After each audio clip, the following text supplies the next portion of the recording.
Hope you're all having a lovely day and a lovely evening. So I'm about to go to bed in a little bit, but before I head to bed, I'm going to read a little bit more of this book. I started reading it last night, and I posted a video of me reading about the first chapter and a half of this book, so that's also on my channel. And if you watched that video, then we're going to pick up where we left off. Here we go. I really am enjoying this book. I hope the rest of you are enjoying it well. I find it very interesting and very informative.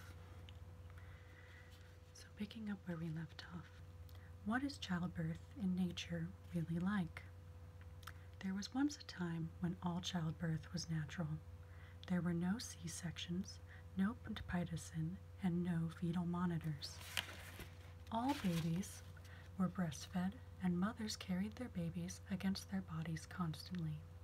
And in that time gone by, when all women gave birth as nature intended, maternal and perinatal mortality rates were astronomical. Even as late as the 20th century, nearly 1% of mothers died in childbirth, and 7% of babies died within the first month. Graveyards were filled with tiny headstones. However, in the past 100 years, since the advent of modern obstetrics, and therefore safe C-section, safer anesthesia, blood banking, antibiotics, and care for preeclampsia, and treatment for gestational diabetes, the neonatal mortality rate has dropped 90%, and the maternal mortality rate has dropped nearly 99%. The fact is that in every time, place, and culture, childbirth is a leading cause of death of young women and the leading cause of death for the entire 18 years of childhood. There is no more dangerous day for a child than the day of his or her birth. And yet, natural childbirth advocates choose to ignore this altogether. How did they get this so wrong?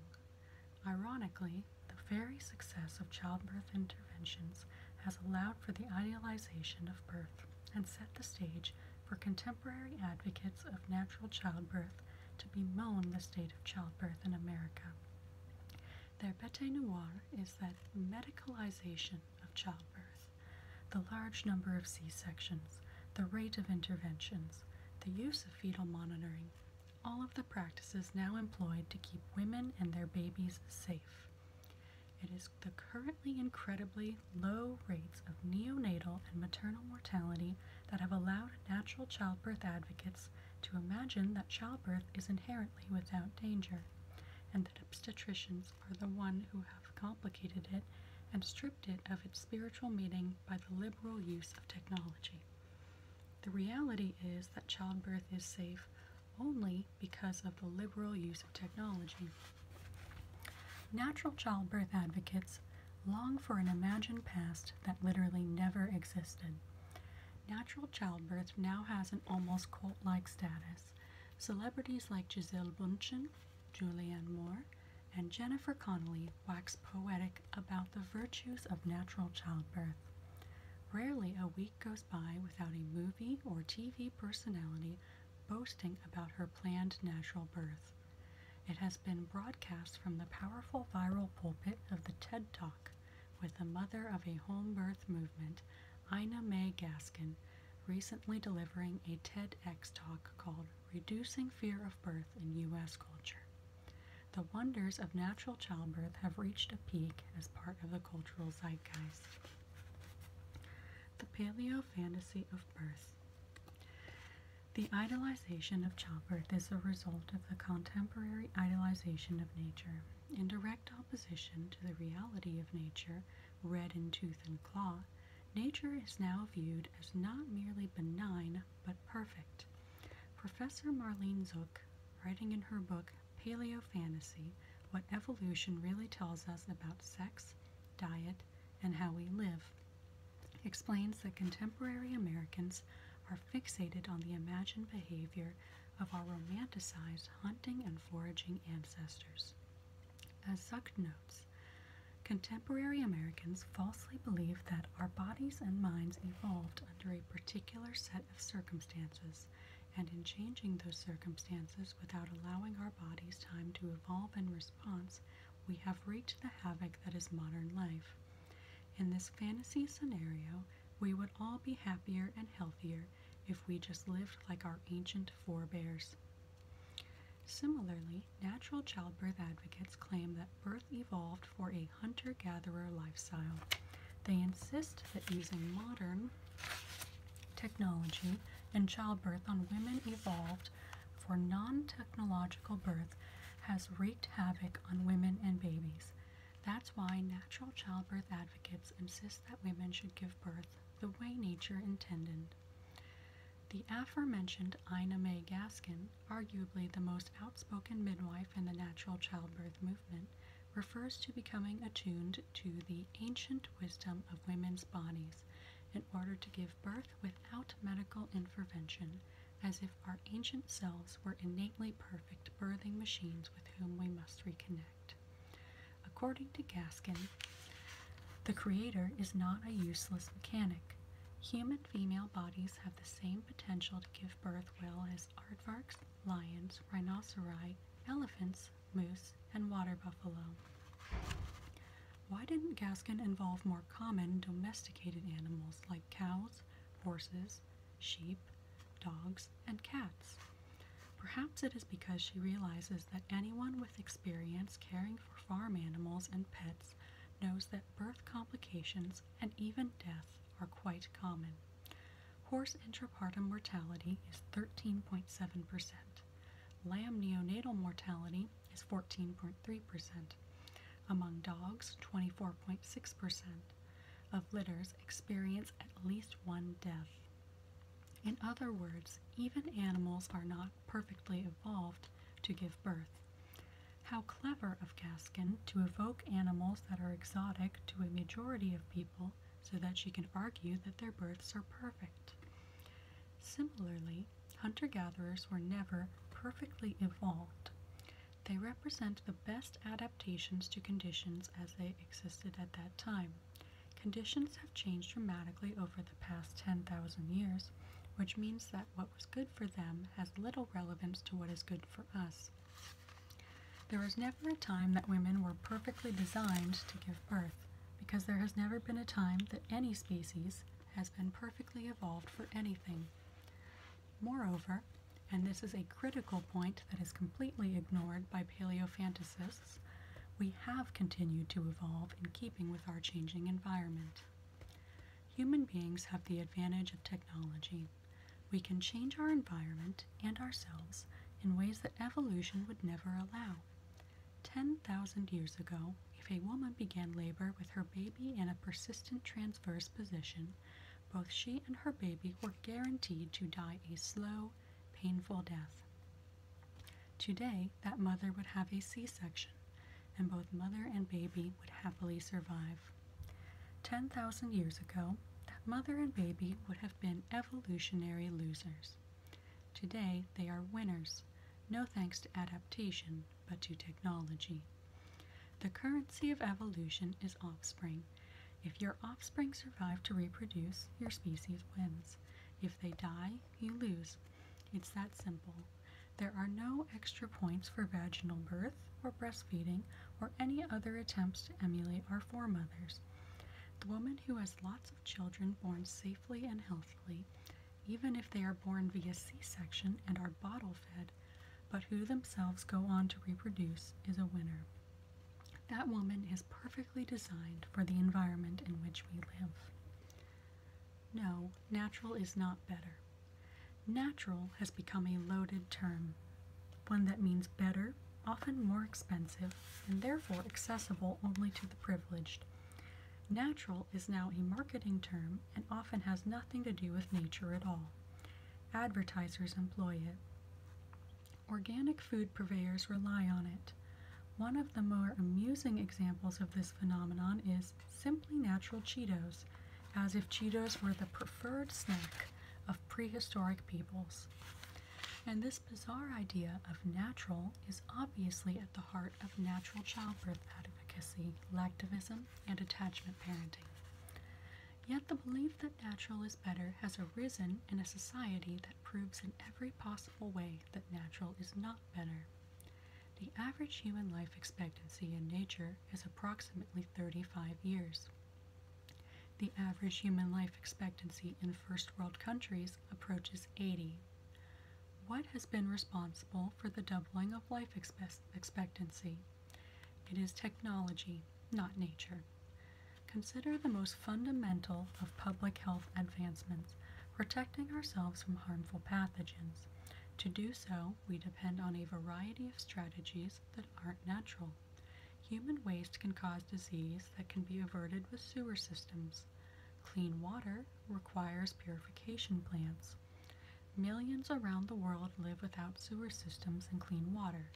This state of things is natural and it's deadly.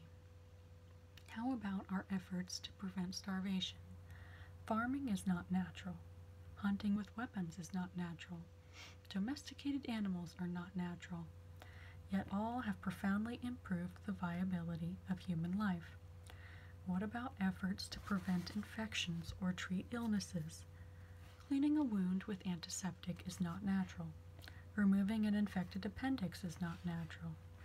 Insulin injections for diabetes aren't natural either. Without them, countless millions who live a full lifespan would be dead. Innovations don't have to be life-saving in order to dramatically enhance our lives. Eyeglasses and hearing aids aren't natural at all, but they improve the quality of life for a large part of our population. Simply put, just about everything that makes our lives cleaner, safer, more comfortable, and longer is not natural.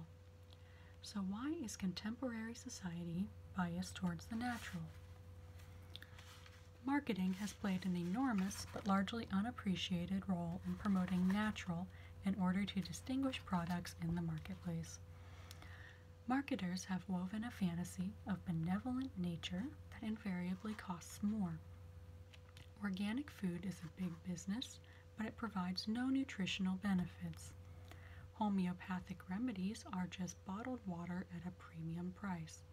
Herbal supplements are expensive, and many don't even contain the active ingredient listed on the label.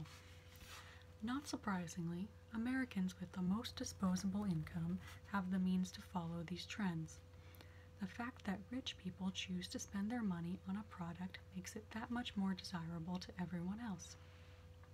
Eating organic food has become a status symbol, having an unmedicated birth is a status symbol, and breastfeeding exclusively is a status symbol. Many American predilections are grounded in economic status, and childbirth is no different. When poor people were thin because they didn't have enough to eat, being overweight was a sign of status.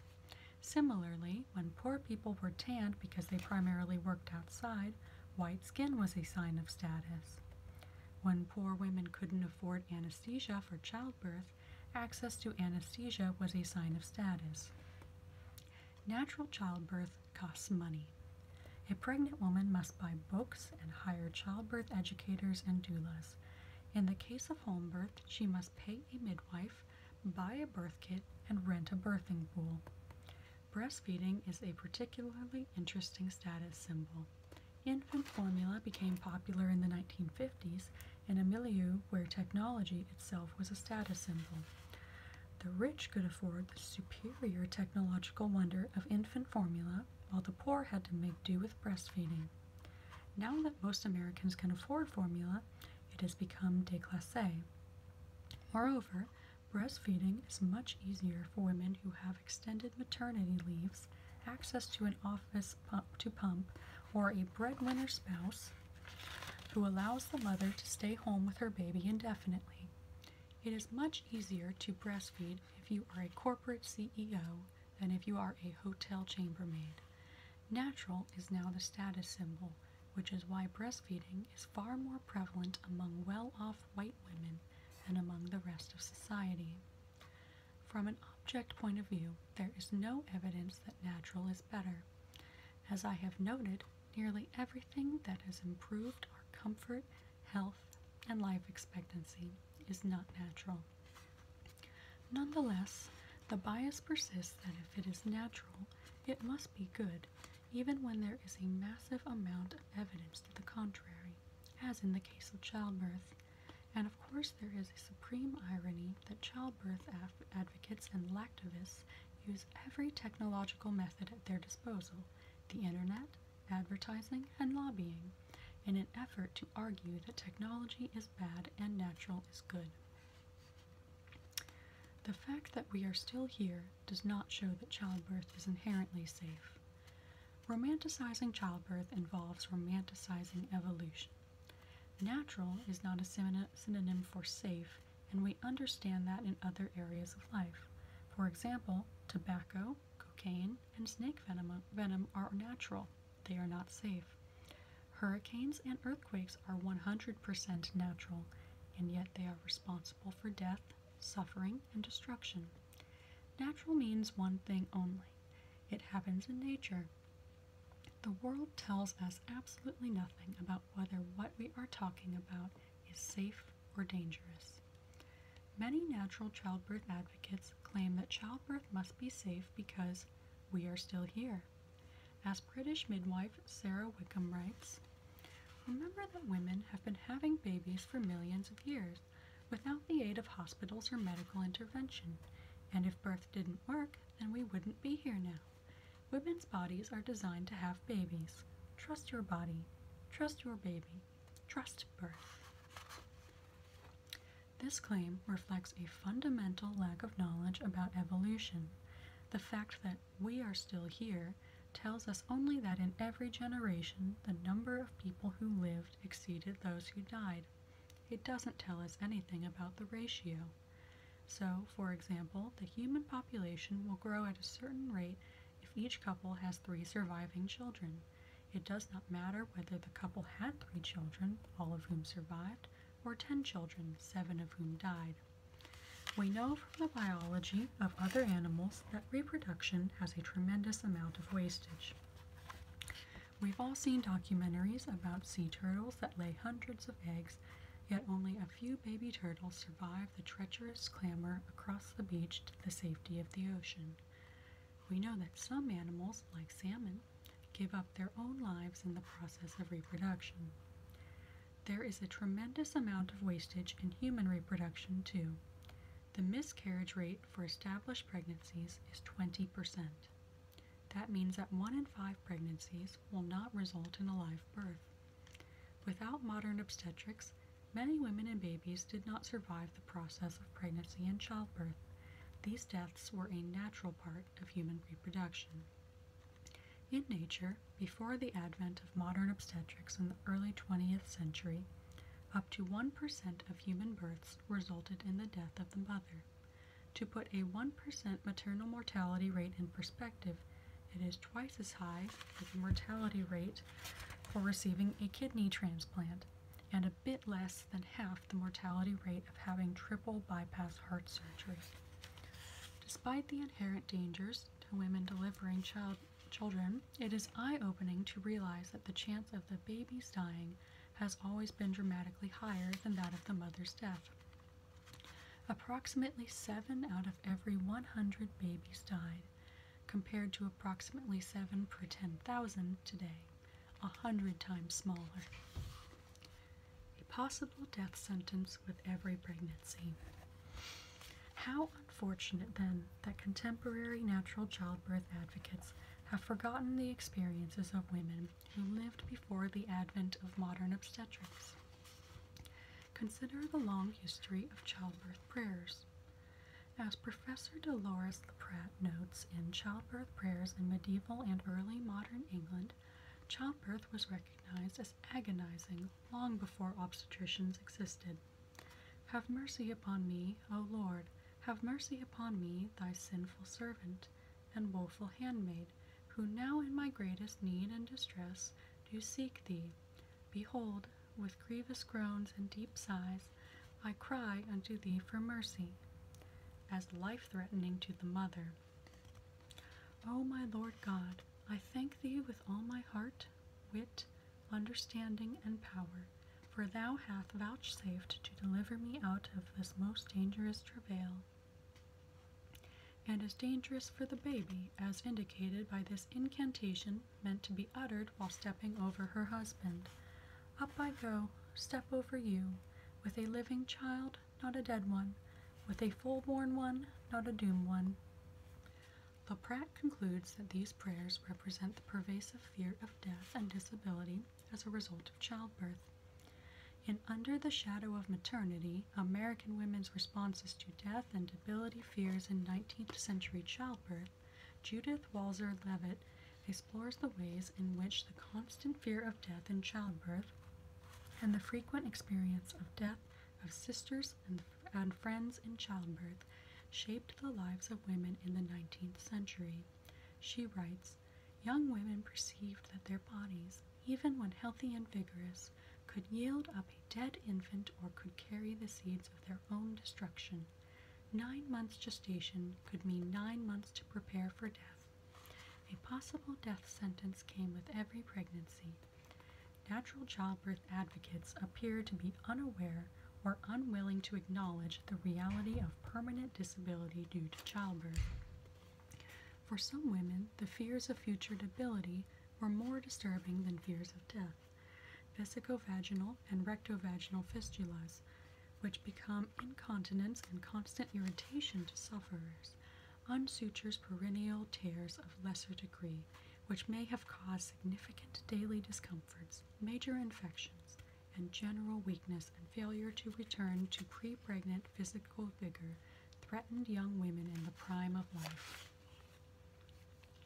Prior to the advent of modern obstetrics, it seems that very few women were empowered by childbirth.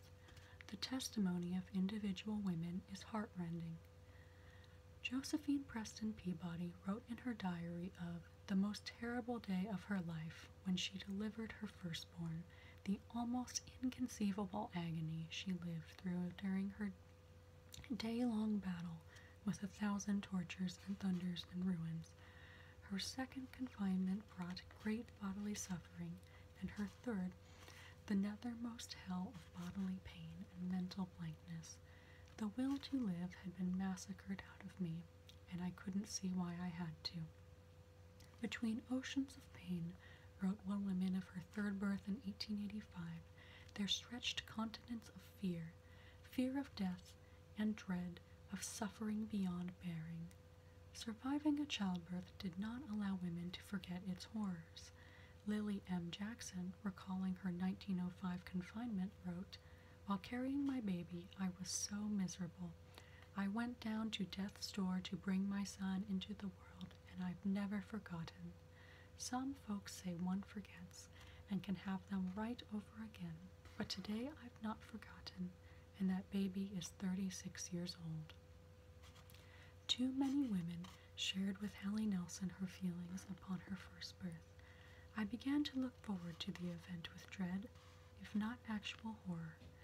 Even after Nelson's successful birth, she did not forget those awful hours spent in labor. That is the reality of pre-modern era childbirth, not the airbrushed, made-up fantasy of natural childbirth advocates. Right. That'll be enough for tonight. Sorry, this was a very short read tonight, but I have to get up early tomorrow, so we've got lots left of the book. See, we haven't gotten all that far into it. I'm really enjoying it. I hope the rest of you are enjoying it as well, and we'll continue that tomorrow night. The rest of you have a lovely evening and a lovely day.